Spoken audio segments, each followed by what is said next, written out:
Yo, what is up everybody, it's Jay the Great here and welcome back to another Naruto reaction video here today. And today we have yet another video by Dygoknight. It seems you guys enjoyed my last reactions to a couple of his videos. And once again, thanks to you guys for recommending him. I just picked a video at random that seemed interesting to me. But if you guys want me to react to a specific video by Dygoknight, by all means let me know in the comment section below.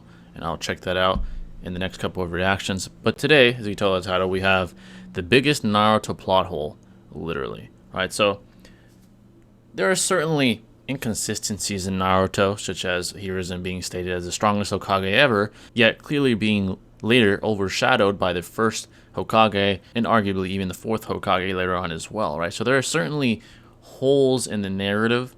A lot of those can be explained by retcon or for just the sole reason of convenient storytelling, right? So Dygoknight is implying that this is a big plot hole, and I'm curious to see what exact plot hole he's going to be referencing and what event or certain aspect of Naruto he considers a plot hole, right? This is certainly an interesting topic that the fandom has discussed many times, with there being many aspects of Naruto you could point out and say there are flaws in.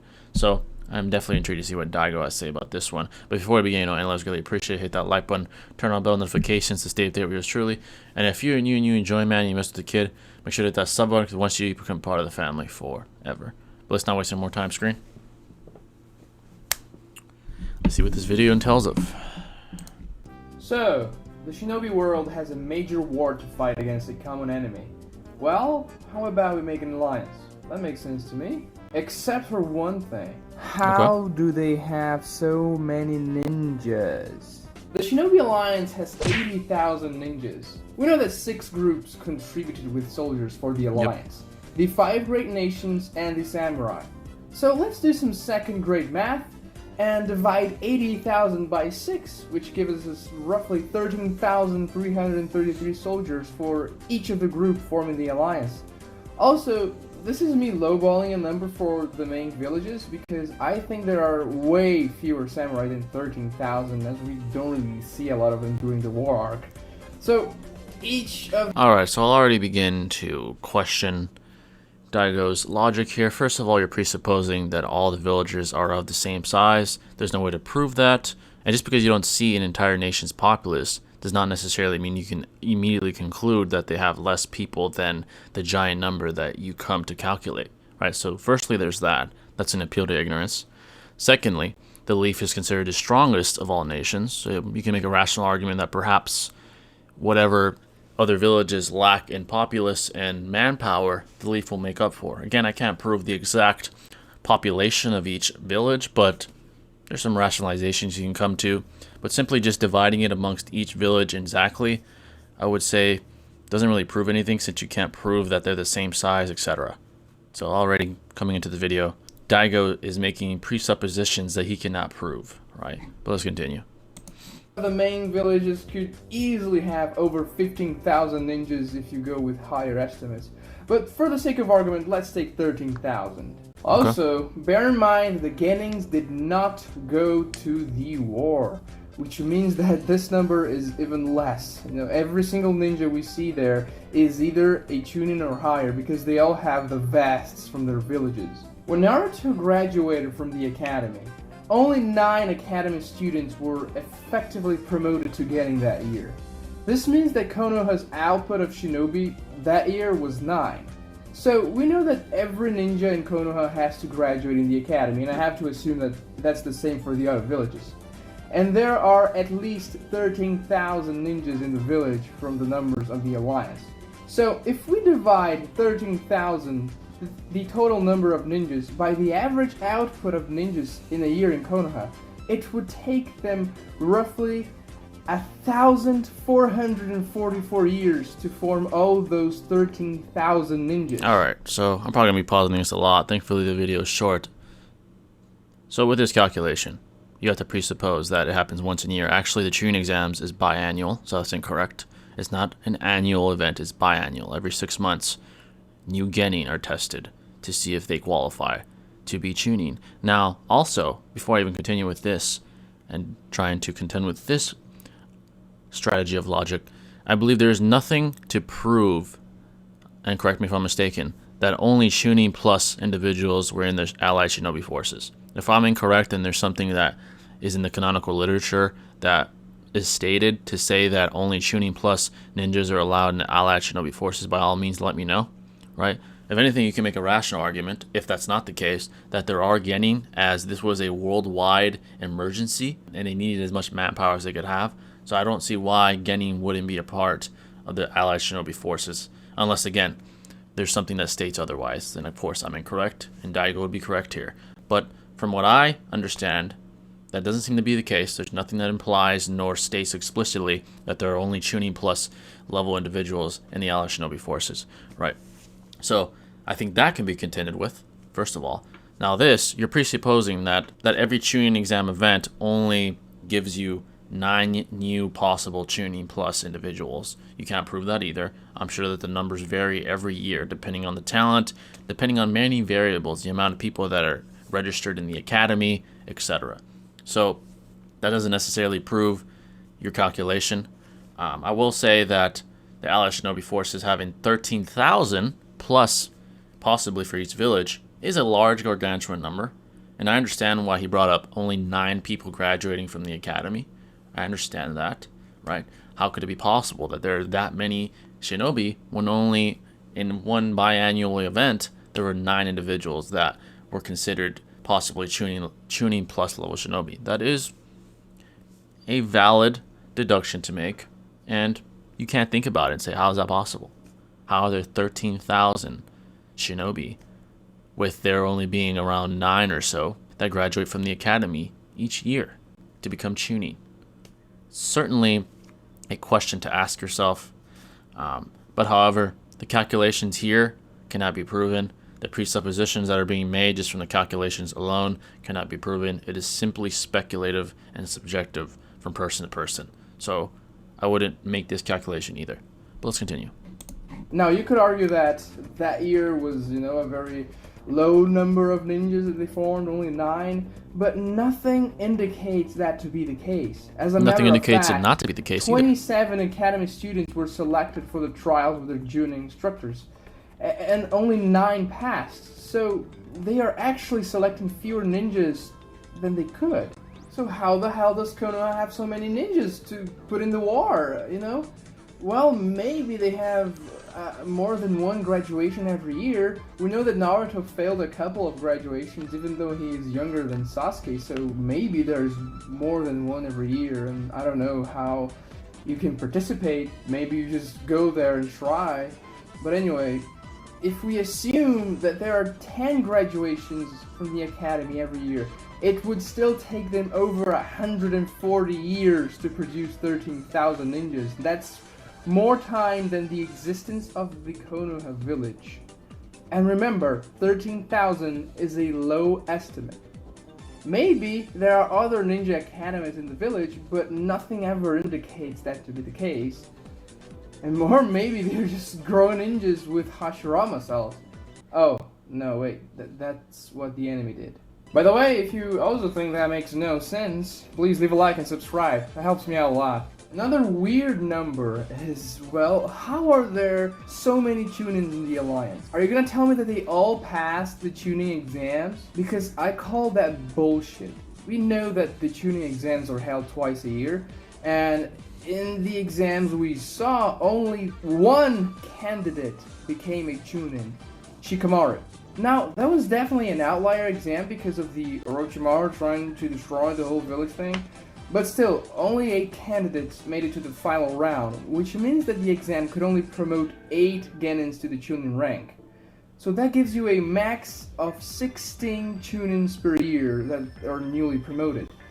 And if we assume that all these 16 Chunins are from the same village, it would take a village 812 years for all the ninjas in the Alliance to have become Chunins by being promoted in the Chunin exam.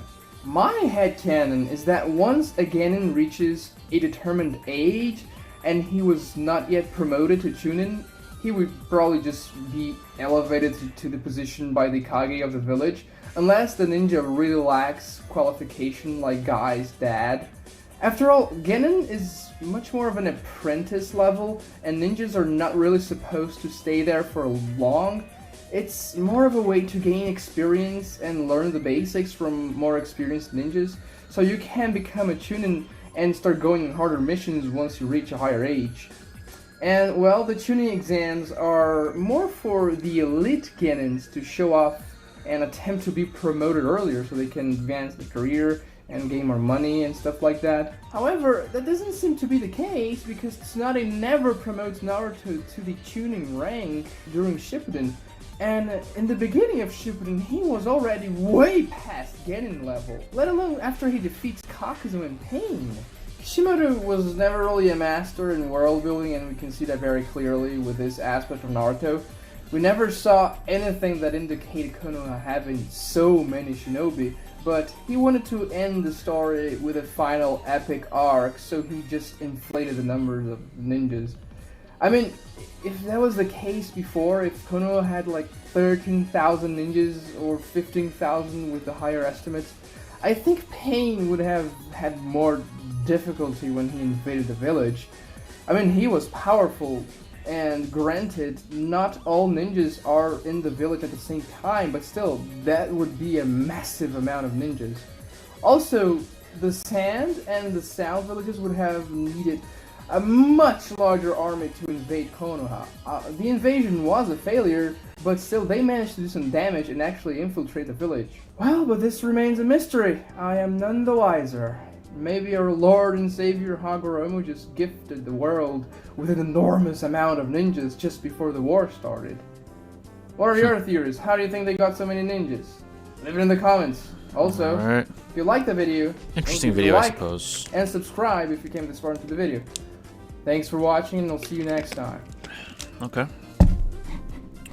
Interesting video, but I certainly want to get my thoughts on this. So, I will admit, there is certainly, amongst most people that, look into this, some arbitrary level of questioning when it comes to the sheer amount of shinobi in the allied shinobi forces, right?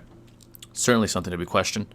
How would it be possible that there are possibly tens of thousands of shinobi in certain villages when, again, we only see less than 10 participate in the tuning exams and only 1 get promoted to tuning? Well, firstly, there are presuppositions that can easily explain this. There are more classrooms than which Daigo wants to give credit for, possibly in Konoha. Maybe there's hundreds of classrooms.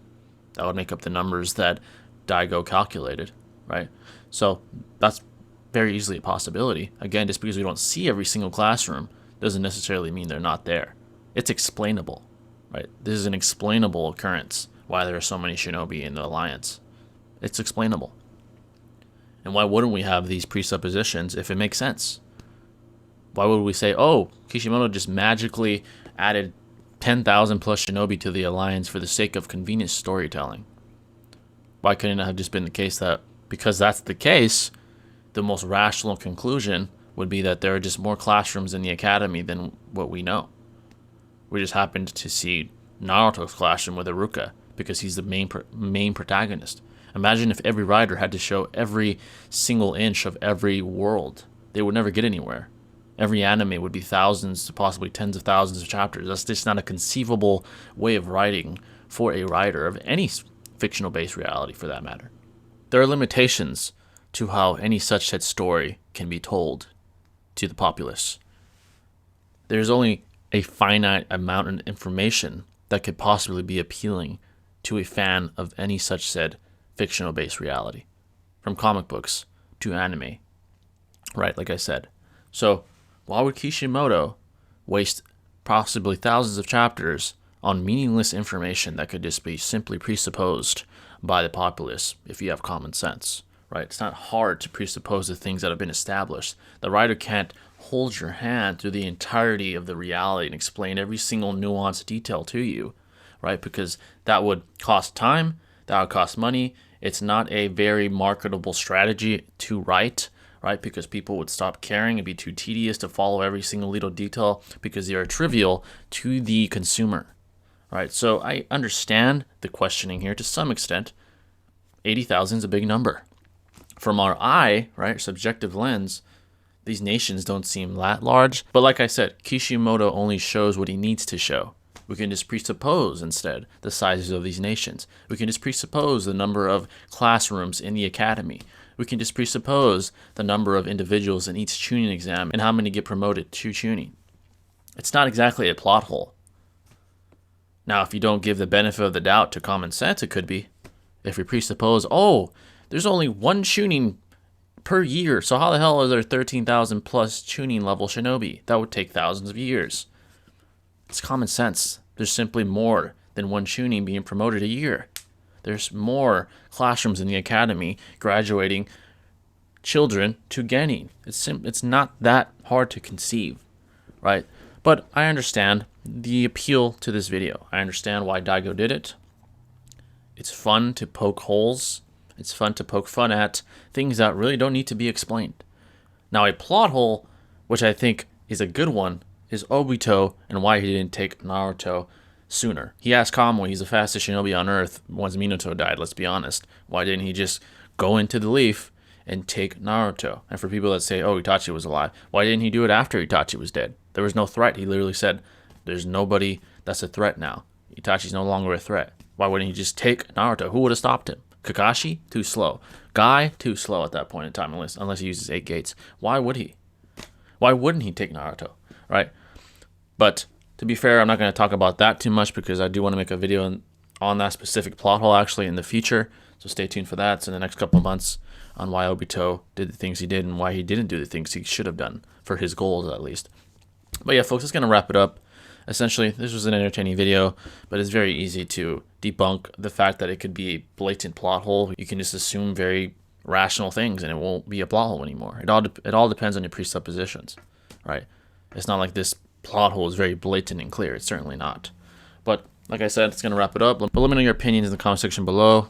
Is Daigo more correct than I give him credit for? Am I just blatantly incorrect? Whatever your thoughts may be, let me know in the comment section below. I'm always interested to read, and I'll catch you in the next video. This is Dygoknight signing out. Peace.